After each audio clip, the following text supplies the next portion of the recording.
moniti kina wakarumbuka ena wakatawa. Wako tumai numu serikali mema iwiliki ani ena Facebook page se email kivi maria@vtfm.com.fj. VTFM ikamida geikachi. Ya sandina na VTFM amida tungange achi na mataka di ko ba anda talangan bikem ni na bekani do ti ko may singo bina kanindai wa anda sar talangan bikem ni na wikan gumay na boliko na bolib sar na ndaw ndingi ta ko ba na salika kambura ken VTFM en dio sanga bolo karuana FM isa bikem ni na wikan go daw matelevo na buko di na mningole ani andale be sotari da wer hodin daw motunga may na boliko ni ndo buno na singa en moni mata wa na bolib sar ano ba anda talangan bi no ke bakani warong tenggori may na sekolah may lambasa bola siya na bukan lebih na siya mati umay keke mnikat sar na len vuno boturang ngel mumo may lambasa na mataka binaka dinda texao yan robinaka na bukan lebih na siya mati umay na mataka binaka ni ko nalolama sa indola nikatumba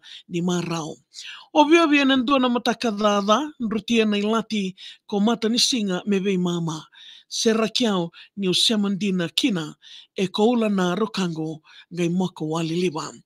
Ko bura e ata ka baka muria na mandingi. Sabaka endua na imode lili. Na toso ni ngauna kena beisao.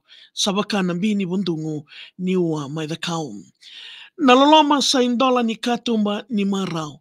Se na ki e na viko ni ngauna ni beisao. E senga ni ndau soli waka iloa wakawo ke toso wata na yango ke na e alo talinga.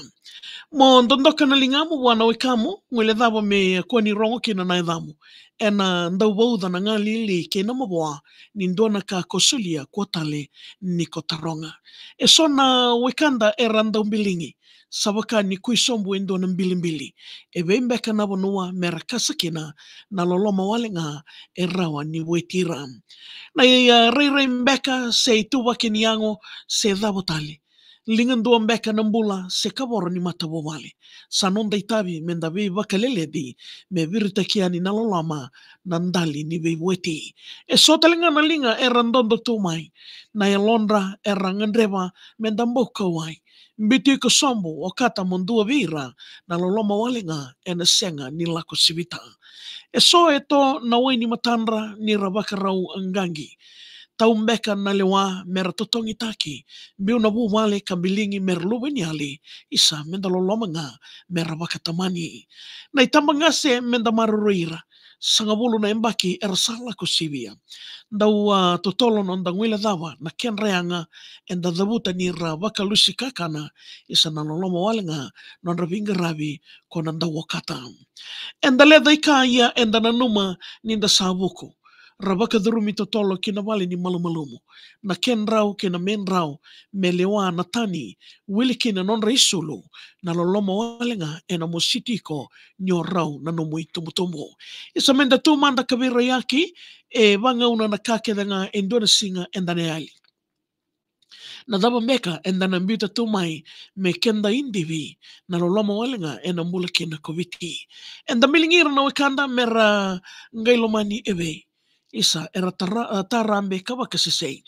Au na numa na itala noa ke taivesi wata ke lasarusa.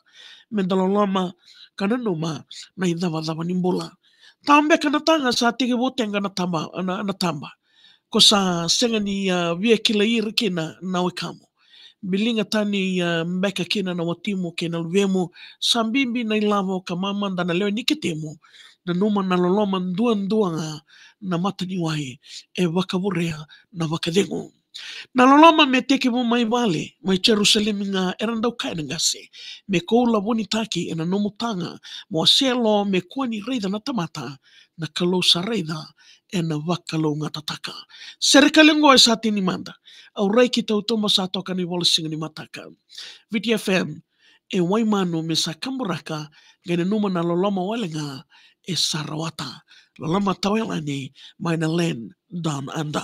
Laveti na mga libsara na serikali, may tingko mirauti ko na email na mataka binangan ni kuwa. Turangan ko lang matiway, dolabina, mga libsara, nandang kita ito may na VTFM na mataka binangan ni kuwa. Nandariwasan nga na ni Vakatawa, wala na mo serikali nga email tag may viyaw, maria@vtfm.com.fj.